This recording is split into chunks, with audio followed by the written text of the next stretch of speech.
What's good, fam? This is Mr. Kelly with Good to the Hood, talking about anything and everything that impacts the culture. And today I'm going to talk about a protest that occurred out in Denver, Colorado, about a week and a half ago, so I'm a little late posting this, but I said I was going to post it, and so I am. And it was, of course, a protest, part of the Black Lives Matter movement, but against police brutality. But more importantly, at least locally more importantly, it's about Elijah McClain. And you're going to see a lot of signs and things that are protesting about that and wanting and seeking justice for Mr. McClain. So you can kind of look it up, and we'll go ahead and put a link in the description that'll kind of give you a story about what exactly happened. But basically, real short, Elijah McClain, 23 years old, in Aurora, Colorado, was not armed, did not commit a crime, and was approached by Aurora police. And in the next 15 minutes that ensued, he basically had lost his life to police brutality for no reason.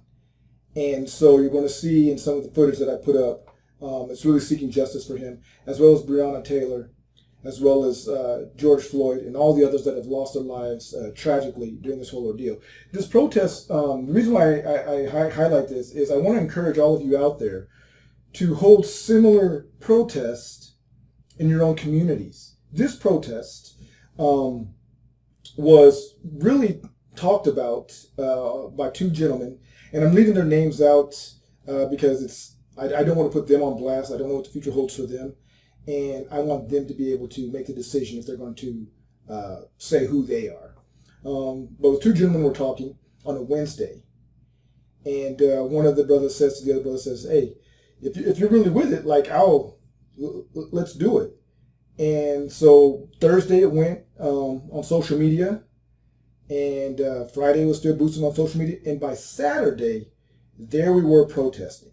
And it wasn't just these two guys. There were some other young people that were also involved with them, who I also will not mention their names, and I'll leave that up to them, to their discretion. But I bring this up because in 36 to 48 hours, using Facebook, Twitter, and just kind of that whole ordeal, in the Cherry Creek Business District in Colorado, which is kind of a rich area, well, kind of, it is a rich area, 100 to 150 people showed up for the protest in such a short period of time. And this Cherry Creek Business District is somewhere between 2 miles or so away from downtown Denver. So it's far enough to where you can kind of have this protest and not be consumed or get caught up in all of the other stuff that's going downtown in the Capitol. And the reason why I bring that up is because a lot of people that participated had brought up and said that they were glad that they support the movement. They're seeking justice. They know that there's a need to address and hold authority accountable and address police reform, and all of that goes entailed with that. But they didn't want to go downtown, but they support the cause. And so they were glad that it was held here in this part of the community. Another thing that was eye-opening to me is about, and you will see in these photos, 75% of the people were white. Easy 75%.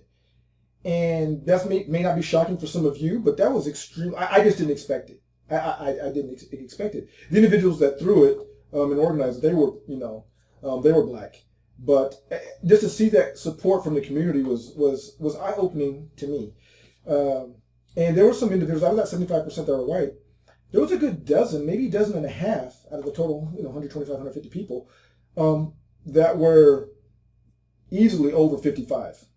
55 white people, 55-year-old white people. And I just didn't expect that.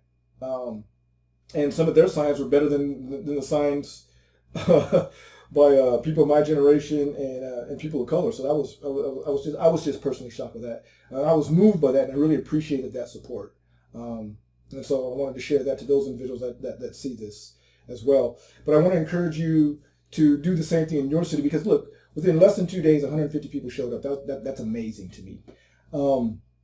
And so the Capitol, like I said, was a couple miles away, but these people supported it. And what was crazy is, so we were going, and there was people coming out of the balconies, older people coming out of the balcony that had BLM signs and Black Lives. And I was like, wow, y'all have the signs on the ready?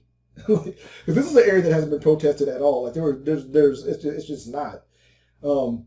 And so there was a couple people there that I won't say they were anti-protesters, but they're upset. We got cussed out maybe 4 to 6 times. Couple middle fingers thrown at us and some yelling behind car windows. But as a whole, people were applauding.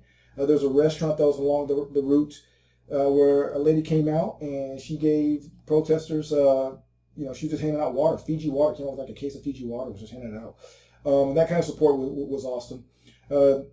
The individuals that threw this also were getting voter registration, because obviously that's what it's going to take to really get things changed. And so there were people that were registering to vote. And it was just, there was people recording. As soon as we came on some of the blocks, like you'll just see people were just recording and so forth. But again, there was no organization that was affiliated with this. These are just a couple conscious guys that wanted to do their part and bring awareness and push the hands of those in authority and power that can make the change that's necessary. And so I applaud them. And so look, without further ado, I don't want to overstate the whole ordeal. But from here on out, look, I'm just going to show pictures and footage of the protests, and then after, at the end of that, we're just going to fade to black. So again, this is Mr. Kelly with Good to the Hood. Shout out to everyone there. We're seeking justice for Elijah McClain, Breonna Taylor, George Floyd, and all the countless others that have lost their lives to police brutality. Hit that subscribe button if you would. And without further ado, peace.